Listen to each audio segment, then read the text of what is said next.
So I know the students are waiting, so I'm going to introduce the first business plan presentation, McKenna Warren, and she's going to talk about her business idea. Yes. I'm sorry? One second. I just want to say, can we have a pen and paper so we can... Oh, yeah. Okay, Dr. Kernan, I gave you compliments. Do we have any pens? Yeah, they need pens, so sorry. Yeah, I think so. I think then maybe you can focus on it.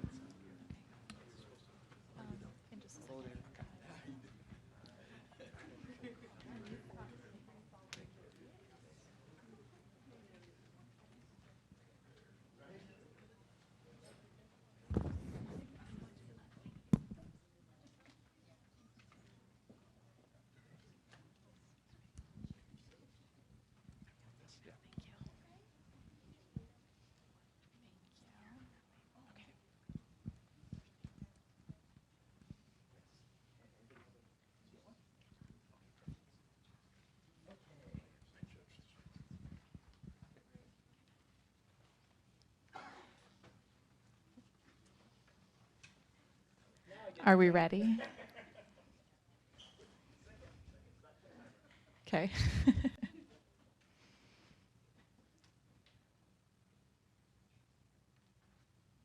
Tell me when you're ready, Dr. Kernan. Oh, okay. Hi, my name is Kenna, and while I don't typically make a habit out of wearing my bathrobe out in public, this isn't just any old robe.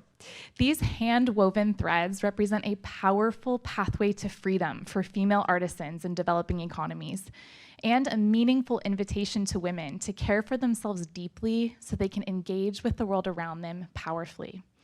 More on all of that later. First, allow me to transport you to the place where these threads were woven.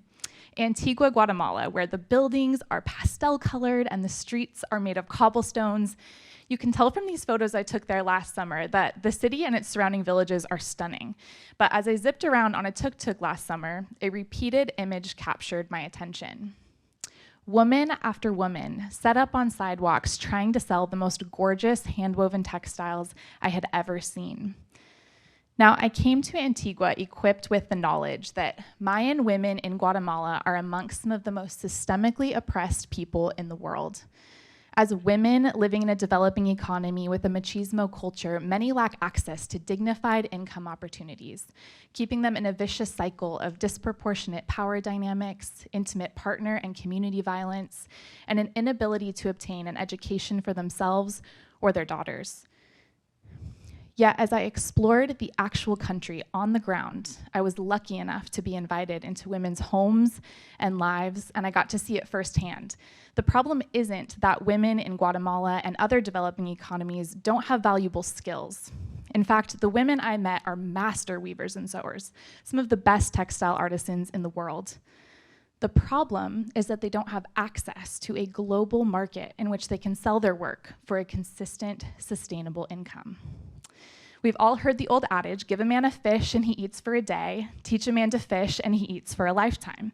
Well, as a colleague in Guatemala told me, women don't want to be given a fish, and oftentimes they don't even need to learn to fish, they already know how. What they need is a bigger pond. My company, Pond Goods, is a mission-driven cozy essentials brand connecting female artisan cooperatives with the global market.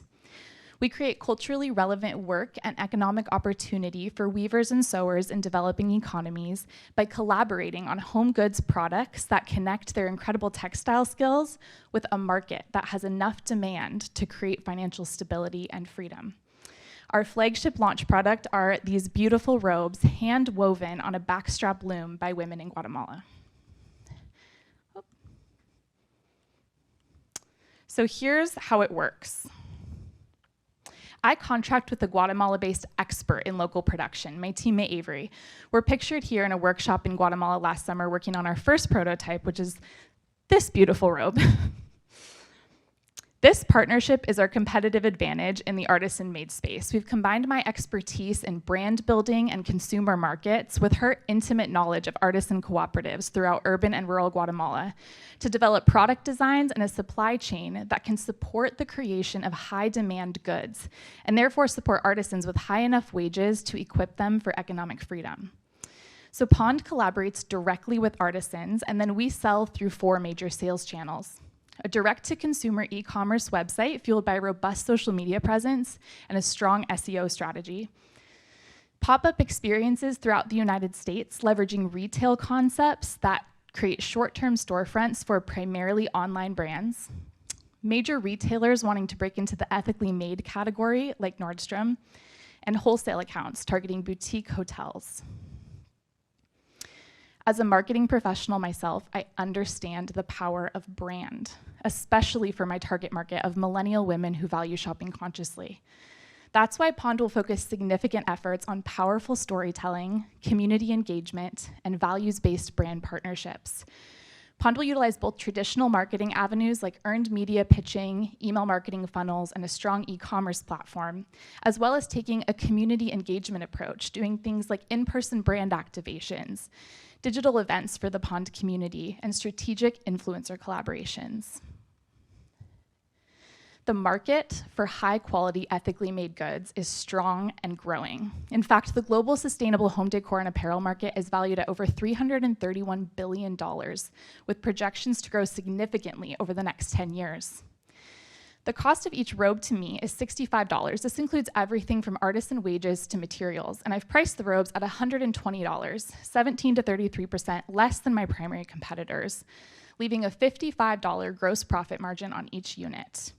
Now, when factoring in all business costs, taxes, contractor fees, shipping, and seasonal sales, Pond is projected to turn a profit of $20,000 in its first full year of business, growing sustainably in both our direct-to-consumer channels as well as our wholesale and retail channels. Phase 1 of launching the company, which I've already completed, was comprised primarily of artisan visits in Guatemala, building relationships on the ground with artisans and my production manager, as well as executing product development on our first prototype, which we have here, as well as version 1 of our branding assets for testing. Some key elements of phase 2 will be market testing our product and our branding assets and making revisions to get it ready to launch, as well as securing $20,000 in funding to invest in inventory and infrastructure to launch the company. And then phase 3 is all about setting a healthy foundation for growth. In phase 3, we plan to launch in October of 2023, just in time for Q4 and the holiday gifting season. In this phase, we also plan to pursue our first wholesale and retail partners. Our future vision is to eventually work with artisan groups around the world, elevating their skills and creating pathways out of poverty by extending our product offerings to include things like pillows, towels, and rugs made using culturally relevant techniques to countries like India and Turkey, where artisan cooperatives are prevalent. If there's one thing I know, it's that when women thrive, so do entire communities.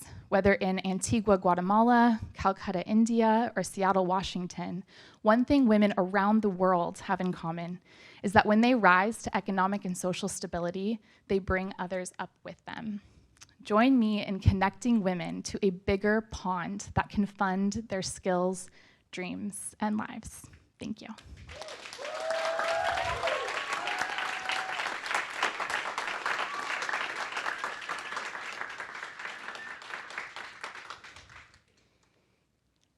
Yes, I'll love to start with anybody. I think you were first.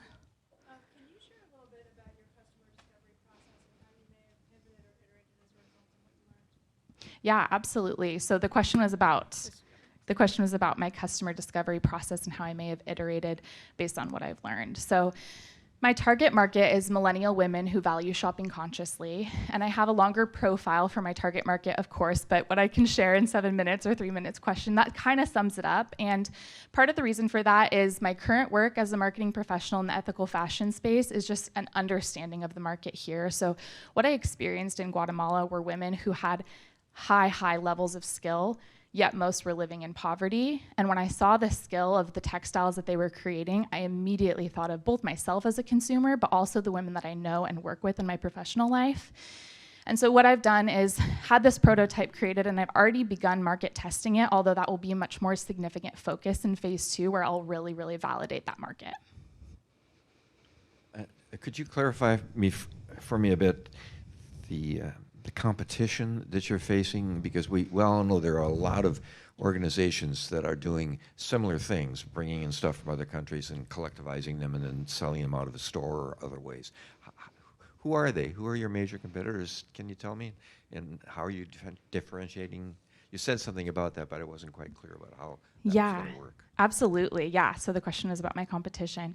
So what we're doing that is different than people that are bringing in products from other countries that were just created by the artisans themselves is we're actually partnering on the design. So what I'm bringing to the table as a professional is really that design eye and the understanding of the consumer market here in the US so that I can match artisan skill with the need that's here in the US for the type of product. So we're actually collaborating on type of product, and that's one differentiator, is we'll be designing that together in a way that's culturally relevant when it comes to skill, but modern and relevant when it comes to design. But also there aren't actually a lot of competitors in the artisan-made space at scale. So there are large-scale competitors when it comes to just cozy home essentials, which is kind of the product that we're offering in the industry that we're in. But most of those aren't working with artisans, don't have that powerful story or the quality that we're going to have by working with these artisans who work on a backstrap loom. Hi. Hi. I'm terrible with remembering, but I think there was a slide that showed a projection of somewhere north of 500 million as a projected operation, maybe near the year 2030.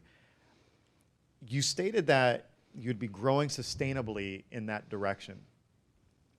Talk about what a $500 million operation looks like if it's sustainable. I would love to reach that. That's actually not in my projections, so sorry if that's unclear somehow. That would be... I'm sorry, I was looking at the 333. I saw the 331 billion. Oh, yes, that is the market size. Gotcha. Mm-hmm. So let's crack into that market at 500 million. What would that look like? Yeah, so that's the full global sustainable home decor and apparel market, which is so encouraging to me, both as someone who's just really passionate about this socially conscious fashion and brand space, but also as an entrepreneur who wants to enter this space, is there is a huge market, a huge need, and a big ask from consumers for entrepreneurs to deliver on ethically made goods that actually fit into their lifestyle, that they're not buying because it's charity, they're buying because they want it. And that's where I believe that Pond can really enter the space in a unique way.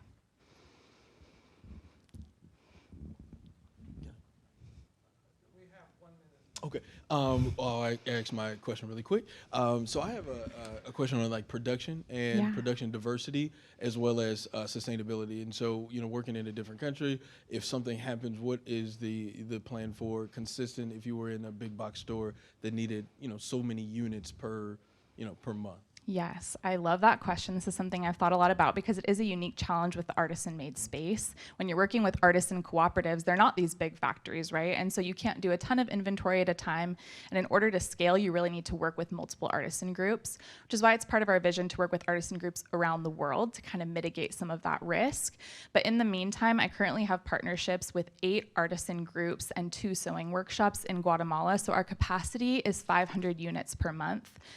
We haven't launched yet, so I'm not sure what the need is going to look like, but that's kind of where we're at as far as working in Guatemala. My hope is to build really deep relationships there and kind of set the foundation for that sustainable growth before we break into other products in Guatemala and then eventually other artisan groups in other countries as well. Perfect. Thank you so much. Yeah. Great presentation. Thank you. Thank you.